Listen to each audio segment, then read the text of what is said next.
नमस्कार, तुम्हा सर्वांचं आपल्या एका नवीन व्हिडिओमध्ये स्वागत आहे. तर 5-6 दिवस झालं आपला काही व्हिडिओच येत नव्हता, कारण की घरामध्ये खूप आता कलरचा ह्याचा राडा ते सुरू आहे, खूप काम सुरू आहे.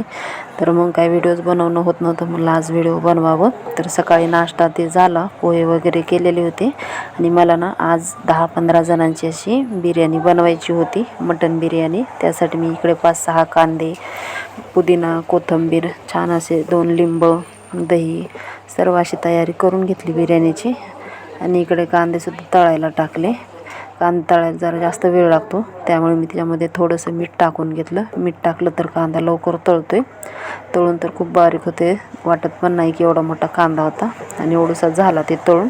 त्यामध्ये सर्व मसाले वगैरे टाकून घेतलं, लिंबू, दही ते आणि सगळं मटण ते पण टाकून घेतलं. आणि एकीकडे आपले तांदूळ पण उकळत होते. तांदूळ कसे असे 60-70% पाण्यामध्ये उकळून घ्यायचे आणि नंतर दमामध्ये पण ते शिजतात. तर कढईमध्ये थोडं म्हणजे कमीच पडली कढई ग्रेव्हीला, ग्रेव्ही जास्त होती आणि कढई जरा लहान झाली. तांदूळ ते सर्व चाळणी आहे आमच्याकडं, पण चाळणी आता पसाऱ्यामध्ये सापडत नव्हती, मग मी ह्या दुरडीमध्ये सर्व तांदूळ काढून घेतले. आणि इकडे आईने हे भाताचे असे थर ते लावून दिले, एकीकडे ग्रेव्हीचे आणि भाताचे.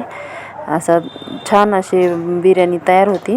पातेल्यामध्ये बरोबर बसली, कारण की ते पातेलं 3 किलोचंच आहे. त्यावर सर्व असं टाकून घ्यायचं. डालडा कारण की तूप संपलेलं होतं, म्हणून मी डालडाच घेतला. डालडा आम्ही काही बिर्याणीमध्ये वापरत नसतो. त्यानंतर थोडासा असा फूड कलर आणि घरीच बनवलेला गरम मसाला. तर बाहेरून काय मी ते मसाले ते आणत नाही, घरीच गरम मसाले ते बनवत असतो. आणि वरून थोडीशी पुदिना, कोथिंबीर टाकली. वरून जर तूप वगैरे टाकलं ना तर भात पण असा छान मऊ होतो आहे. तर भात हा पूर्ण हे पातेलं 10-15 मिनटासाठी गॅसवर थोडं 10 मिनटं फुल गॅसवर ठेवायचं, नंतर कमी गॅस करून ठेवायचा. वरून त्यावर जड वस्तूही ठेवू शकतात. तर पाहू शकता तिकडं पूर्ण किचन आम्ही साफ केले. त्या रूममध्ये नेला आम्ही सर्व पसारा. आणि हे पसारा काय एवढा लागत नव्हता, मला ते आल्याच्या नंतर लोक ते काढता येईल. 2 गॅस असल्यामुळे तिकडचाच गॅस आहे, तेच वापरतो आम्ही. इकडं खाली काम सुरू आहे पार्किंगचं. आणि इकडं सर्व पसारा बाहेर काढलेला आहे. म्हणलं खराब काही वस्तू आहेत त्या बाहेर काढाव्यात.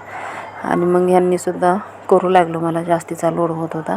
नंतर चहा वगैरे घेतला आम्ही. तर प्रांजलला खायचे होते फ्रेंच फ्राईज, मी